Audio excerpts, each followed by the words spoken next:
He laughed first, champagne lifted, waving Charlotte away from the family table as if dismissing a stranger, unaware that the room, the lights, and the night already belonged to her. Don't forget to subscribe, share, and kindly hit the like button. It truly means a lot to us. Now sit back, relax, and enjoy. Let's dive into this unforgettable story. Charlotte did not argue when Edward motioned her away. She simply nodded, smoothing the crease of her dress, and stepped aside as laughter rolled across the long table. His relatives leaned closer to him, amused, glasses clinking softly while their eyes followed her retreat. No chair scraped, no apology formed, and the empty space beside Edward felt intentional, sharp, deliberate, final. Around the ballroom, the gala glowed with money and confidence. Crystal chandeliers scattered light across polished marble, and a string quartet played something slow and expensive. Charlotte walked toward the back, heels steady, spine straight, breathing controlled.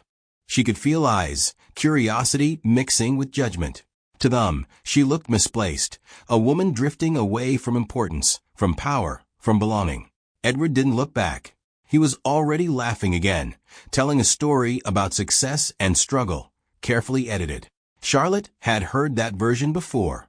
It erased late nights, quiet signatures, and sacrifices made without applause. Her hands curled briefly at her sides, then relaxed. Tonight was not about correction. Tonight was about witnessing. She took her place near the service doors, unnoticed by those who mattered least. The staff noticed. A waiter froze mid-step, tray trembling before he recovered. Another glance toward Charlotte, then away, as if checking instructions he already knew. Their movements slowed, cautious, eyes flicking between her and the family table. Something unspoken settled into the air, thin and electric. Charlotte met no one's gaze, yet her presence shifted the room, subtle as pressure before rain. At the table, Edward's mother smiled, satisfied, arranging napkins like borders. "Some people forget their place," she murmured, loud enough to travel. Edward grinned, agreeing. Charlotte heard it anyway. The words landed softly, like dust, unable to settle. She had learned long ago that dignity did not require defense. It required timing. A manager whispered urgently into a headset. The music dipped, then steadied. Charlotte checked her watch, a small movement that went unnoticed. The schedule was precise. Every insult was arriving exactly where it belonged. She remembered Edward once telling her patience was weakness. She had smiled then, too. Some lessons needed distance to reveal their value. The laughter swelled again, confidence unchecked. Glasses refilled, and Edward lifted his own higher, toasting family, legacy, pride. Charlotte exhaled slowly. She did not need the seat. She owned the silence, waiting just ahead. Around her, staff straightened, aligning as if rehearsed. No one spoke, yet everyone listened. The night was leaning forward, breath held. Somewhere above, the lights hummed faintly. Charlotte clasped her hands, calm settling fully now. This was the last moment Edward would feel tall, without effort. She looked once toward the family table, not with anger, but with clarity. Regret had not arrived yet, but it was already on its way, quiet, inevitable, and earned. The music softened. A microphone crackled somewhere near the stage. Charlotte allowed herself a single breath. Behind her, the doors stood open, waiting. Ahead, the room glittered ignorant. Edward laughed again, unaware that this night would be remembered not for celebration, but for the moment everything he assumed permanent began to shift. The story had started, and no one at the table understood they were already inside it, playing their parts perfectly, blindly, completely. Edward leaned back in his chair like a man certain the world had arranged itself correctly. He tapped his glass with a fork, commanding attention, and when the table quieted, he smiled toward the surrounding guests as if granting them access to his success. "Family," he began, voice warm with performance, "is everything. They're the reason I sit where I sit." His arms stretched casually across the empty chair beside him, the one Charlotte should have occupied. No one questioned it. Silence was agreement in this room. Laughter followed. His cousins nodded, impressed. His mother dabbed her lips and added, Some people confuse proximity with position. Her eyes flicked briefly toward the back of the hall, sharp and dismissive. A few guests chuckled, unsure but eager to belong. Charlotte stood near the service corridor, posture composed, expression unreadable. Each word carried easily across the ballroom, landing where it was meant to land. She absorbed them without flinching. Pain was familiar. Control was newer, steadier, far more dangerous. Edward continued, emboldened. Not everyone is built for front tables, he said lightly. Some people are better. Supporting from a distance. More laughter. This time louder. This time crueler. Cameras flashed, capturing his grin, his ease, his borrowed authority. A waiter paused again, knuckles whitening around a tray. Another staff member whispered, "Should we intervene?" The floor supervisor shook her head subtly, eyes fixed on Charlotte. Not yet. The instruction passed silently between them, a current beneath polished shoes. At the table, Edward's uncle leaned in. "You're lucky," he said, "to marry someone who knows her limits." Edward laughed too quickly. "She's simple," he replied. "That's why it works." The words felt rehearsed, protective, false. Charlotte remembered a smaller room years ago, a rented office with flickering lights. She had sat across from Edward, explaining projections, possibilities, risk. He had smiled then too, calling her ambitious, calling it cute. The memory tightened briefly, then loosened. Growth did that. It replaced hurt with clarity. A manager checked his tablet, sweat beading at his hairline. The timeline was intact, but the atmosphere was shifting. He glanced again toward Charlotte, who gave a nearly imperceptible nod. It steadied him. Orders were orders, even when unspoken. Edward raised his glass again. To legacy, he toasted. To names that matter. Applause followed, scattered but enthusiastic. His mother clapped slowly, satisfied. The family table glowed brighter than the rest, a spotlight they assumed permanent. Charlotte watched the light, measuring it. She wondered briefly if Edward would recognize the irony later, or if realization would arrive like impact instead. Either way, it was coming. She had built things stronger than pride, quieter than arrogance. Near the stage, technicians adjusted microphones. The quartet lowered their volume, awaiting cues. No announcement yet. Just preparation. Just tension coiling invisibly. Charlotte's phone vibrated once. A single message. Ready. She slipped it back into her clutch. Across the room, Edward laughed again, unbothered, untouched, convinced the night bent around him. He did not see the staff aligning. He did not feel the silence forming. He did not know that every word he had spoken was now part of the record that would soon define him. The distance between the family table and the back of the hall felt longer now, stretched by truth. Charlotte breathed in slowly, episode by episode, moment by moment. Regret was being assembled carefully, patiently, and with his own voice.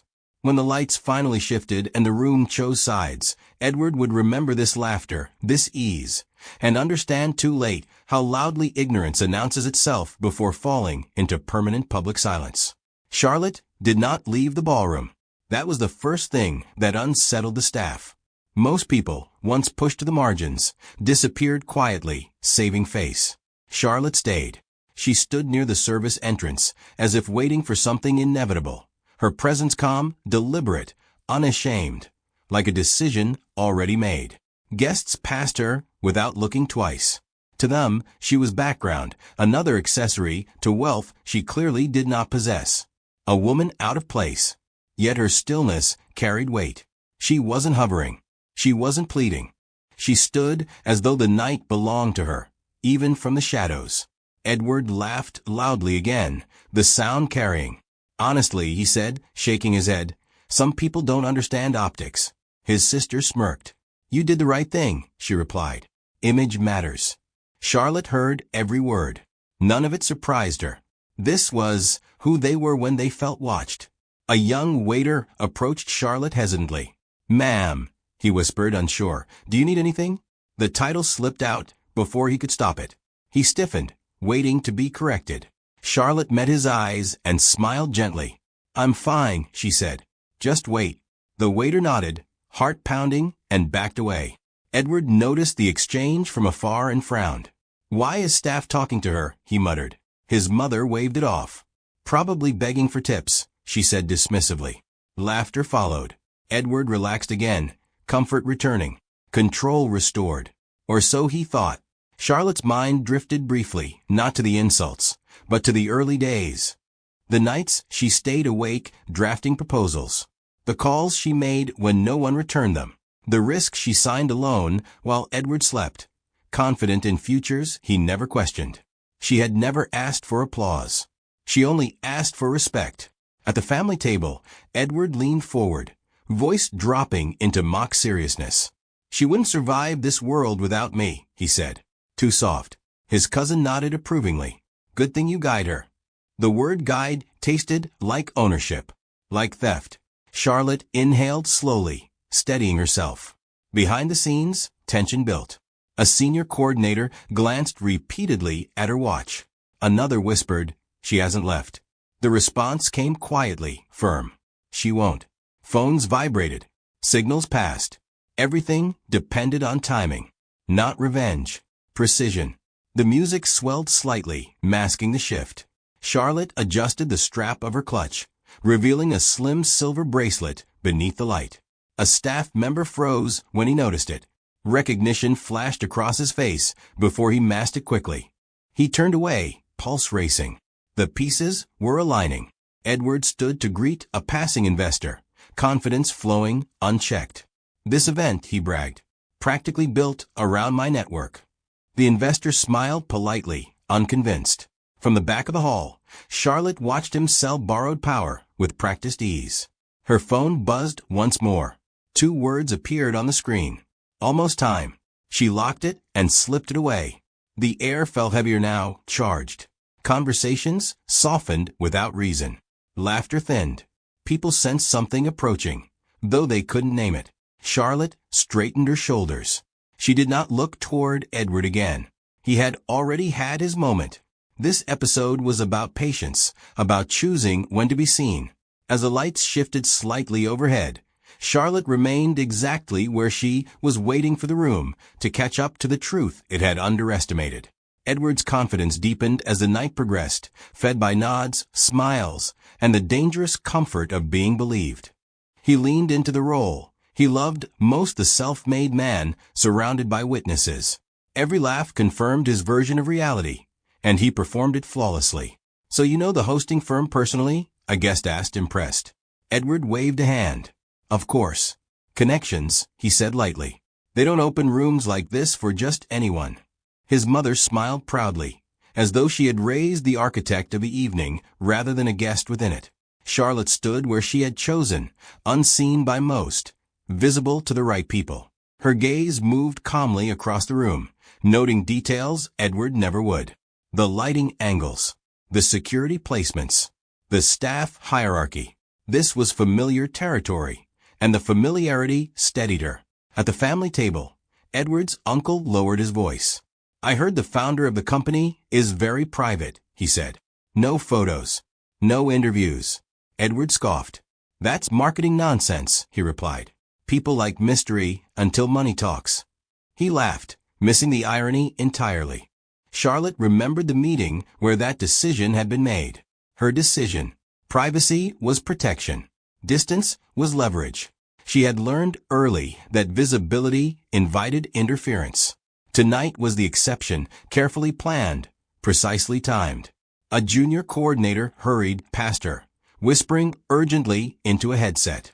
"Confirming timeline," he said. "Founder arrival imminent."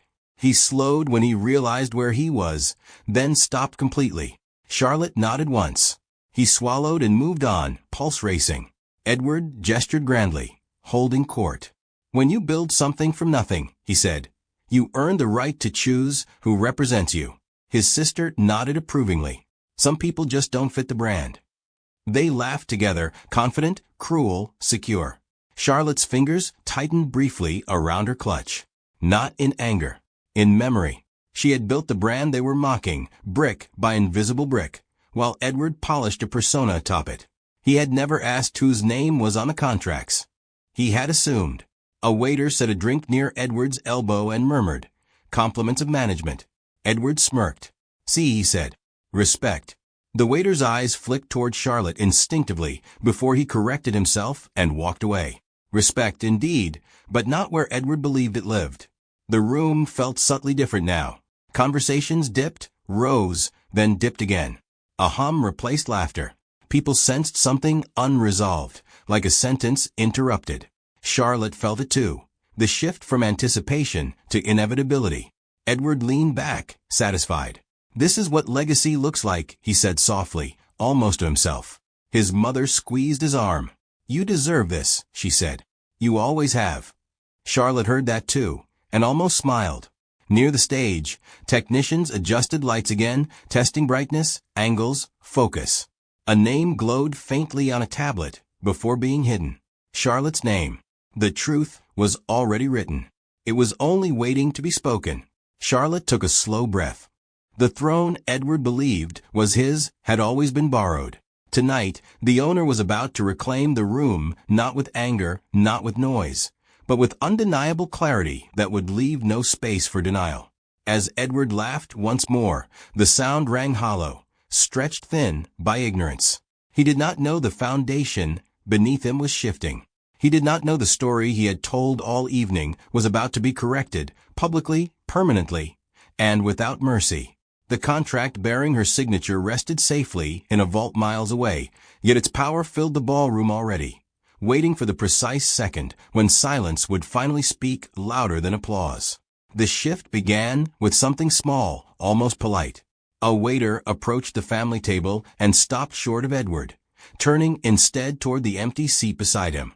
This seat is reserved, the waiter said quietly, then hesitated, eyes flicking past Edward toward the back of the hall. Edward frowned. Reserved for who? He asked, irritation leaking through his smile. The waiter did not answer immediately. He glanced toward a supervisor, who gave a subtle shake of her head. Please excuse me, the waiter said, retreating too quickly. Edward scoffed. Incompetence, he muttered. His sister laughed. They're probably overwhelmed. This place isn't used to real crowds. Edward nodded, reassured. The explanation fit his comfort, so he accepted it. Charlotte noticed everything. The hesitation, the avoidance, the way staff now moved around Edward rather than toward him. She felt the room tightening, like fabric drawn slowly through fingers. This was the stage where mistakes happened, where arrogance met procedure. A senior attendant approached Charlotte respectfully. Ma'am, he said under his breath, we're adjusting seating protocol. Charlotte inclined her head slightly. Proceed, she replied. One word, calm and final. The attendant straightened, purpose restored. At the family table, Edward snapped his fingers for another drink. No one came. He waited, then snapped again louder. Conversations around him faltered. A different waiter approached, placing a glass carefully in front of Edward without meeting his eyes. From management, he murmured, then stepped away. Edward laughed to cover the pause. See, he said, VIP treatment. But his voice lacked conviction. His mother glanced around, sensing something off. Why are they acting strange? She whispered. Edward shrugged. Probably protocol. Charlotte remembered drafting those protocols herself. Clear lines of authority. Clear moments of escalation. Tonight was one of them. She stood taller now, no longer blending into the background. Staff noticed. Guests began to notice the staff noticing. A coordinator hurried to the family table, clipboard pressed to his chest. Sir, he said carefully to Edward, we may need to reposition some guests shortly. Edward stared at him. Reposition? For what? The coordinator hesitated. For clarity, he said, then excused himself. Clarity. The word echoed strangely. Edward's confidence wavered. He scanned the room, eyes landing briefly on Charlotte. Something about her posture unsettled him. She was no longer waiting. She was observing. A nearby guest leaned in. Is everything all right? Edward forced a smile. Of course. Big events have moving parts. The guest nodded, unconvinced. Whisper spread, soft and curious. Attention shifted from spectacle to tension. Charlotte's phone vibrated once. She did not check it. She already knew.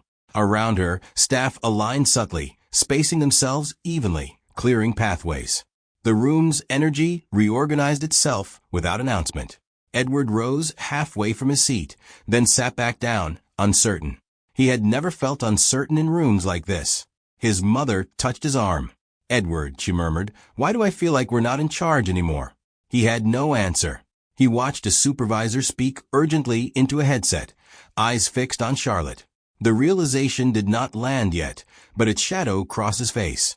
The night had stopped obeying him. Authority had shifted without noise, without permission. Charlotte remained silent, composed, as the final adjustments clicked into place. Episode by episode, control was being removed from Edward's hands, and he was only just beginning to feel the loss. Nothing had been announced, yet everyone sensed it. The rules had changed, and the person who wrote them was no longer pretending to be invisible. The room held its breath, waiting for consequences to finally choose a name. Soon, very soon, indeed.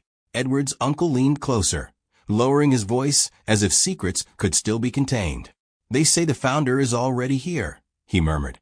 "Some call her Madam C." Edward laughed, a sharp sound meant to end the rumor. "Urban myth," he said. "If she existed, she'd be at the front." The word founder traveled down the table like a chill. A cousin asked, "Shouldn't we prepare?" Edward waved away. "Relax. Founders don't hide." His confidence sounded practiced, brittle at the edges. Across the room, Charlotte shifted her weight, listening, timing the moment without looking.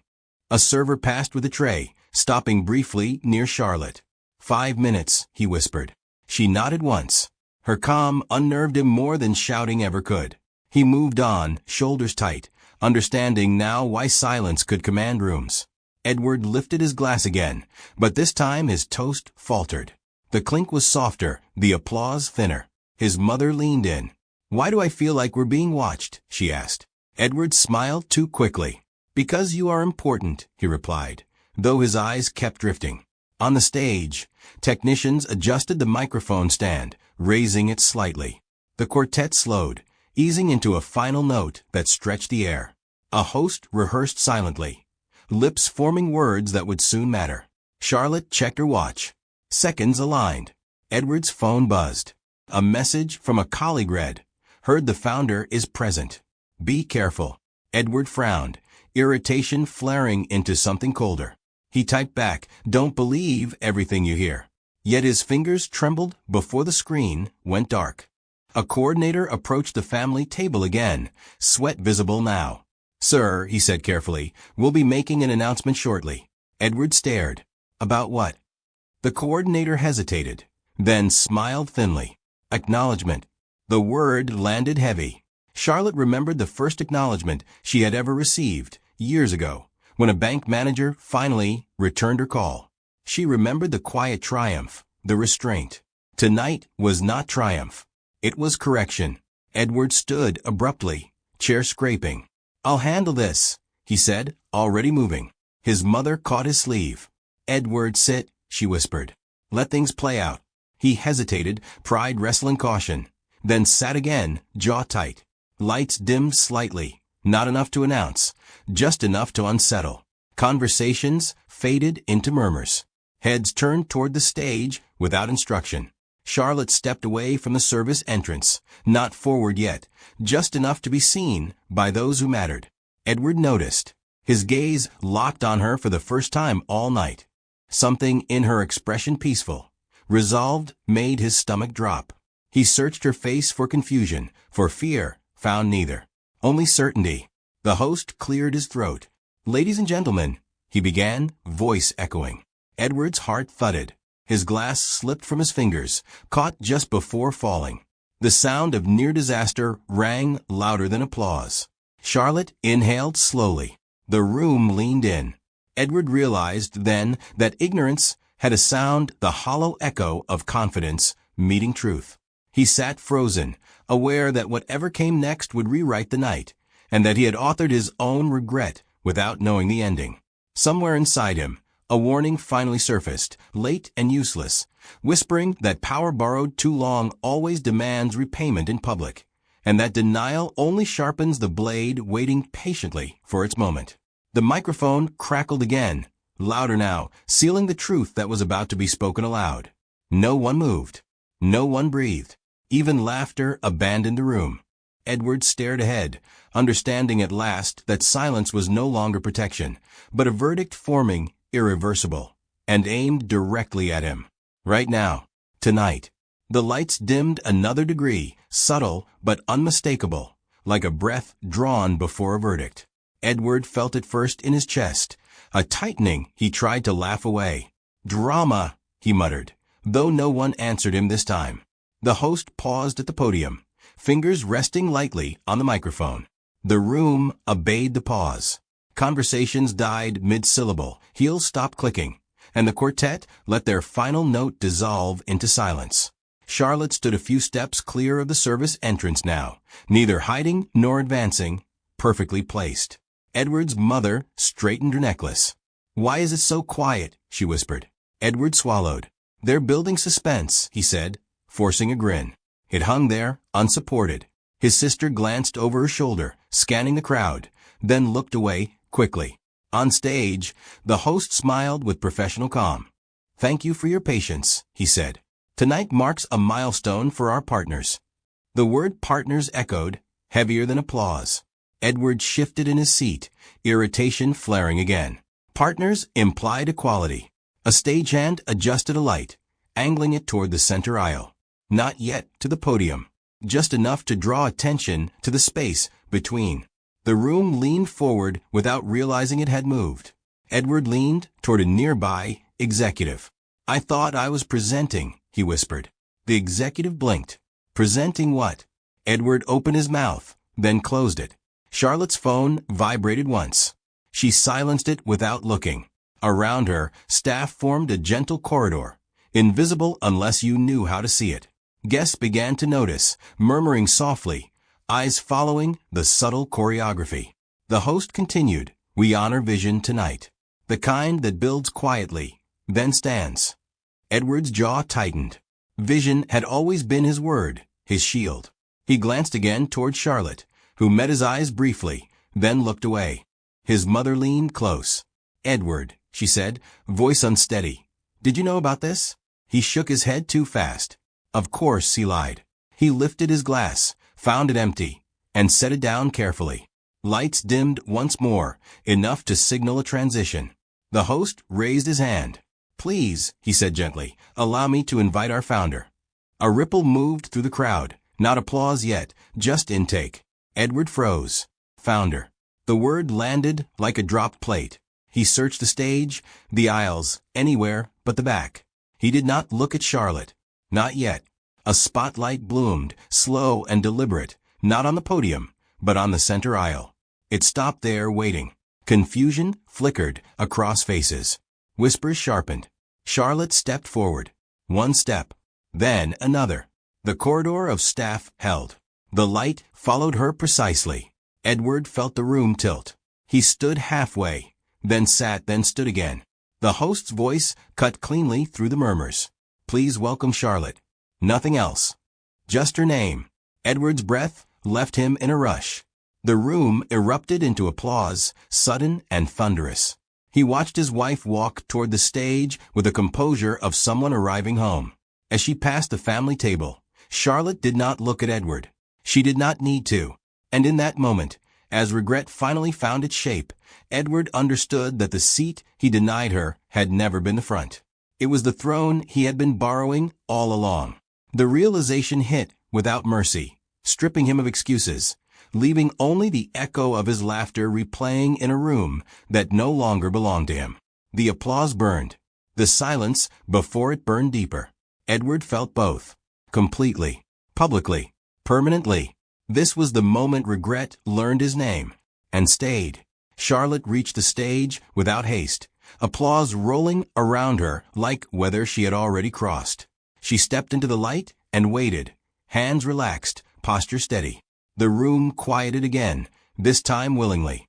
Authority, once recognized, required no invitation. Edward remained standing, unsure when he had risen. His palms were damp. He watched her from a distance that felt suddenly impossible to cross. The woman he had dismissed minutes ago now commanded the room, without raising her voice, without acknowledging him at all. The host gestured respectfully. "Founder and chief executive," he said, stepping aside. Charlotte inclined her head slightly, accepting the space rather than occupying it. The lights settled, precise, intentional. Cameras shifted. This moment had been rehearsed by everyone except Edward. Charlotte spoke calmly. "Thank you for being here," she began. Her voice carried, steady and warm. "Tonight celebrates partnership, resilience, and building without applause." Murmurs rippled. Some smiled. Others shifted uncomfortably, recognizing themselves. Edward's mother sat rigid, eyes fixed on Charlotte's face, as if searching for cracks. There were none. Charlotte continued. "Many assume power announces itself early. That success must be allowed to be real." She paused. Silence followed, attentive, obedient. Edward felt each word land like a hand pressing down. He remembered laughing, waving her away, the careless ease of it. Regret stirred, sharp and late. He took a step toward the aisle, then stopped, caught by the weight of watching eyes. Charlotte glanced briefly toward the family table, not searching, simply acknowledging its existence. "Tonight is also about correction," she said softly. The word echoed. Correction did not sound like revenge. It sounded final. Behind the scenes, staff remained still, awaiting no further instruction. They had already chosen their side long before the announcement. Guests leaned forward, sensing a shift from celebration to reckoning. Edward's sister whispered something frantic to their mother. Edward heard none of it. His focus narrowed to Charlotte's hands, to the calm way she rested them on the podium, as if it had always belonged there. Charlotte continued, "Some of us are taught to sit quietly, to make ourselves smaller so others feel larger." A few heads nodded. Others stiffened. "But silence, when chosen, is strategy. And patience," she added, "is not permission." Edward swallowed hard. He wanted to speak, to interrupt, to explain. The room would not allow it. The microphone did not belong to him. It never had. Charlotte smiled faintly. This company was built by listening. To overlooked voices. To ignored warnings. To the people pushed aside. Her gaze lifted, sweeping the room with intention. Tonight, those voices are seated. Applause rose again, measured, respectful. Edward remained standing, the sound washing over him like judgment. He saw guests glance at him now, recognition dawning, calculations rewriting opinions in real time. Charlotte finished. "Thank you for witnessing this moment." She stepped back from the microphone. The host returned briefly, but the room's attention stayed with her. She did not bow. She did not look for approval. Edward's knees felt weak as he sat slowly, too late. His mother's hand trembled on his arm. No words came. Around them, the gala resumed its rhythm, altered, reordered. Charlotte turned from the stage and walked past the family table. This time she paused. Not to confront, not to gloat. She simply met Edward's eyes. In them, he saw the cost of his laughter reflected back, unsoftened. Then she walked on. The space she left behind felt heavier than any speech. Edward remained seated, understanding that regret does not shout. It arrives quietly, takes its place, and never gives it back.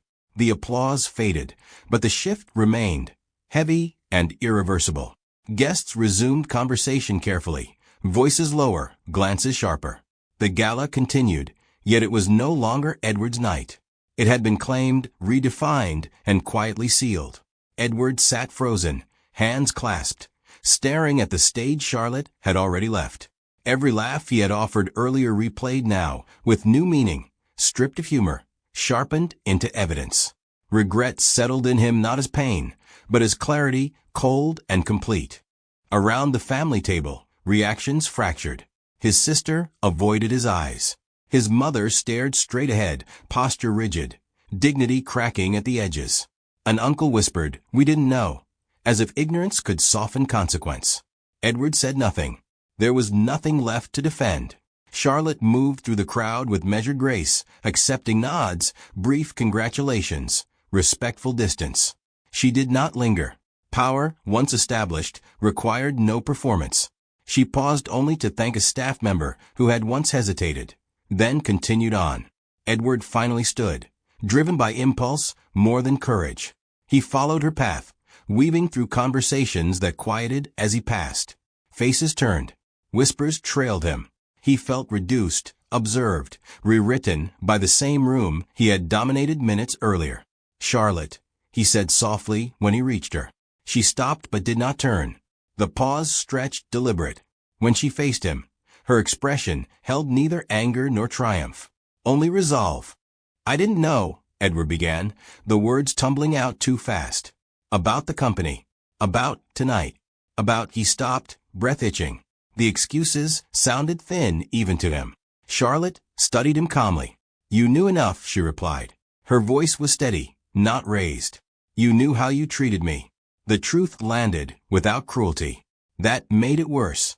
Edward's shoulders sagged. "I was trying to fit in," he said weakly. "With my family. With them." He gestured helplessly toward the tables. You thought I would remain small," Charlotte said gently. "That my silence meant consent." She shook her head once. It never did. The music swelled again, reclaiming the room. Laughter returned in pockets, cautious and distant. Life moved on, indifferent to his unraveling. Edward felt suddenly exposed, standing there with nothing to offer but regret. "I'm sorry," he said finally. The words felt inadequate the moment they left his mouth. Charlotte considered him for a long second, then nodded. "Not forgiveness. Acknowledgement. I believe you're sorry," she said. "But regret doesn't rebuild what disrespect dismantles." She stepped past him, the conversation closed. Edward watched her walk away, the distance between them widening with every step. He realized then that power had not changed Charlotte. It had revealed her, and it had revealed him too. He returned to the family table alone. The seat beside him remained empty, not reserved now, but irrelevant. Around him, conversations resumed without his input. His presence no longer centered anything. Edward lowered himself into the chair, spine curved, confidence gone. He understood that some losses announce themselves loudly. Others arrive in silence and stay forever. Across the room, Charlotte spoke with investors, her voice calm, her future unfolding visibly. Edward watched from afar, knowing the empire he had dismissed was never his to stand inside again, and that regret, once earned, does not expire. He had laughed her into the shadows, and now he sat in them alone, realizing too late that the light he mocked had always been the source, not the reflection. The truth settled. It did not leave. Not for him. Not ever. This was the cost. Public, personal, permanent, and deserved. He knew it, fully. Morning light found Edward awake, staring at a ceiling that felt unfamiliar despite years beneath it. The Gala replayed behind his eyes, scene by scene, each moment sharper than the last. Regret had not softened overnight. It had organized itself. His phone buzzed with messages he did not open. Headlines would come later. For now, silence pressed in, honest and unforgiving. He sat up slowly, shoulders heavy, and understood that apologies do not erase witnesses. Across town, Charlotte began her day early. Not from anxiety, but habit. She reviewed reports, signed approvals, returned calls. Power did not make her cruel. It made her efficient. The night before had concluded something. Today was continuation. Edward dressed carefully, choosing restraint over display. He arrived at the office late, eyes following him, whispers curling like smoke. His title still existed, but its meaning had thinned. Authority, once assumed, now required proof. By noon, he could no longer avoid it. He went to Charlotte's office, heart loud in his ears. The receptionist greeted him politely, without warmth or hostility. "She'll see you," she said after a pause. The pause mattered. Charlotte stood by the window when he entered, city stretching beyond her like a promise. She turned, expression composed. "You wanted to talk," she said. "Not a question." "I owe you more than an apology," Edward began. His voice wavered, then steadied. "I owe you accountability." The word surprised him. It felt heavier than sorry. Charlotte listened without interrupting. Silence again, chosen, controlled. Edward continued. "I let them diminish you. I participated. I laughed." He swallowed. I was afraid of losing their approval. Charlotte nodded once. Fear explains behavior, she said. It does not excuse it. Her tone was even instructive, not unkind. Edward stepped closer, then stopped. Tell me what to do, he said quietly. I'll fix it. The plea exposed him more than shouting ever could. Charlotte considered him. Some things are repaired, she said. Others are acknowledged and left to stand. She moved to her desk, picking up a folder. This is one of the latter. She slid papers toward him. Legal language. Clear boundaries. Separation of roles. Protection of the company. Of herself. Edward read without interruption, understanding each clause as consequence rather than punishment. This isn't revenge, Charlotte said. It's structure. She met his eyes. Respect requires it. Edward nodded slowly. Signing felt like admitting gravity. When he finished, he set the pen down carefully. I understand, he said. For the first time, he meant it. Charlotte extended her hand. He took it briefly. Professional. Final. No warmth, no malice. Just truth. He left her office lighter and emptier at once. Outside, the city moved on indifferent. Inside him, something settled. Regret remained, but it no longer begged. It instructed. That evening, Edward sat alone again, not in darkness this time, but clarity. He thought of the seat he had denied, the laughter he had chosen. He understood now that redemption was not restoration. Across the city, Charlotte closed her laptop and stepped into her life, unburdened. The apology had arrived. It had simply come too late to change the ending. Yet endings have afterlives. Edward would live with his quietly, learning that regret can become a teacher when pride finally releases its grip, and that dignity, once lost, is rebuilt inward, never borrowed again. He accepted that lesson slowly, daily, without applause or forgiveness promised. The work was his alone. It always would be. Charlotte owed him nothing. The world agreed. Silence confirmed it. He listened. Finally, fully, permanently. This was repentance. Without reward, without return, without audience. The invitation arrived without ceremony. No apology attached. No explanation offered. Edward read it twice, then a third time, as if meaning might change through repetition. A private board session. Mandatory attendance. Charlotte's signature at the bottom. Precise and unmistakable. He arrived early. Not from eagerness, but habit learned too late. The boardroom felt different now, cleaner, quieter, stripped of pretense. The seat closest to the head of the table remained empty. Edward did not move toward it. He chose a chair along the side instead, posture careful, presence reduced by design. Others filed in, executives and partners who nodded politely without warmth. Respect, yes. Familiarity, no. Edward noticed how easily Charlotte's absence still organized the room. Power lingered even before she arrived. When she entered, conversation stopped. Charlotte acknowledged the room with a slight nod and took her place at the head of the table without hesitation. No announcement followed. None was needed. She opened a folder and began. This session is procedural, she said. We'll be reviewing leadership alignment, accountability structures, and forward strategy. Her gaze moved briefly across the table, resting on Edward for a fraction of a second. Neutral, professional, complete. Edward listened. Truly listened. Every word felt deliberate, measured, corrective. She spoke of growth without ego, of responsibility without blame. The board responded accordingly, questions thoughtful, discussions focused. Edward did not speak unless addressed. Midway through, Charlotte paused. There's one matter to conclude, she said. A reassignment.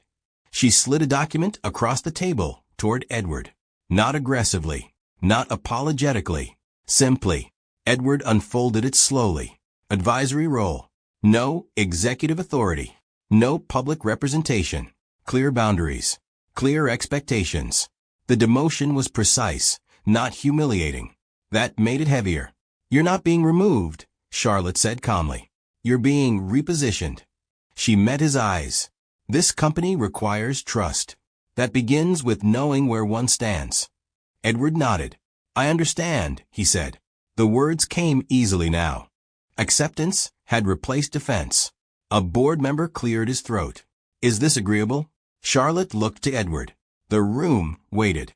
Yes, Edward replied. He signed without hesitation. The pen felt lighter than the night before, heavier than it would ever feel again. Charlotte closed the folder. Then we moved forward. The meeting resumed. Strategy replaced consequence. Edward remained silent, present, diminished, but intact. When it ended, the board dispersed quickly. Charlotte gathered her papers. Edward waited, unsure if he should speak. She looked up first. There's one more thing, she said. He straightened instinctively. She gestured to the seat at the side of the room. Sit. He did. I offered you that seat at the gala, Charlotte said evenly. Not as punishment, as truth. She held his gaze. I wanted you to feel what invisibility costs. Edward swallowed. I felt it, he said. I know, she replied. That's why this ends here. She stood, signaling closure. Edward rose too, slower this time. Charlotte, he said. She paused. I won't ask for forgiveness, he continued. I know it's not owed. He hesitated. But I will live differently. Charlotte considered him for a long moment. That's all accountability ever asks, she said. Then she turned and walked away. Edward remained alone in the boardroom. The empty chair at the head of the table no longer tempted him. He had learned where he belonged, now not beneath, not above, but responsible. As he left the building, Edward understood something finally settled. Power was not taken from him. It had simply been returned to its rightful place. And regret, having taught its lesson, loosened its grip not by leaving, but by transforming into discipline he would carry forward, quietly, for the rest of his life. The gala lived on in fragments, clipped videos, whispered retellings, a cautionary anecdote folded into polite conversation. But time, indifferent and efficient, moved forward. So did Charlotte. Months later, she stood in a different room, smaller, quieter, reviewing final signatures for an expansion that would outlive headlines. The company had grown steadily, deliberately, untouched by spectacle. Respect had replaced curiosity. Results had replaced rumor. Edward watched from a distance now, as intended. His advisory role kept him present but peripheral, informed but unseen. The humiliation had faded from public memory, but not from his own. Regret had become routine, a daily discipline rather than a wound. He no longer chased rooms that glittered. He listened more. He spoke less. When he did speak, it was careful, considered. The change was noticeable, though rarely discussed. Growth, he learned, did not require applause to be real. Charlotte encountered him occasionally, always professionally. Their conversations were brief, efficient, neutral. No bitterness lingered between them, but neither did familiarity. Some bridges, once burned, are not rebuilt. They simply mark where one must never cross again. On a quiet evening, Edward found himself alone at a modest dinner with colleagues who valued his insight but did not idolize his presence.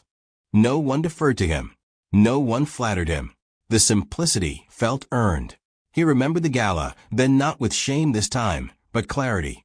Across the city, Charlotte attended a small event for emerging founders. No cameras.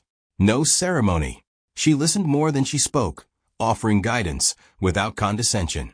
When asked how she handled betrayal, she smiled faintly. I stopped asking why, she said, and started choosing what came next. That answer stayed with Edward when he heard it repeated later. He understood then that regret had two paths, decay or direction. He had chosen direction, but only after being forced to see himself clearly. The final paperwork arrived weeks later. Formal, clean, dissolution of marriage, mutual acknowledgement. No drama attached. Edward signed first. Charlotte signed last. The process took minutes. The consequences had taken years. They did not meet afterward. There was nothing left to resolve. Edward walked out into the evening alone, not lonely, not free, but balanced. He had learned that dignity was not something granted by rooms or people. It was something practiced privately, consistently, without witness. Charlotte stood at her window that night, city lights stretching endlessly below. She felt no triumph, only peace. Power had never been about winning. It had been about alignment with self, with truth, with consequence. The story ended quietly. No scandal. No reconciliation. Just outcomes. Edward had laughed once, loudly, carelessly, thinking status was permanent. Charlotte had waited, silently, knowing it was not. In the end, neither raised their voice. The lesson spoke for itself. Regret did not ruin Edward. It refined him. But refinement, he learned, does not reverse harm. It only prevents repetition. Charlotte did not punish him. She corrected the imbalance and walked forward without looking back. And that was the moral, written plainly at last. Never mistake silence for weakness. Never confuse proximity with worth. And never humiliate someone quietly building what you are standing inside, because when truth finally speaks, it does not shout. It simply reassigns every seat in the room.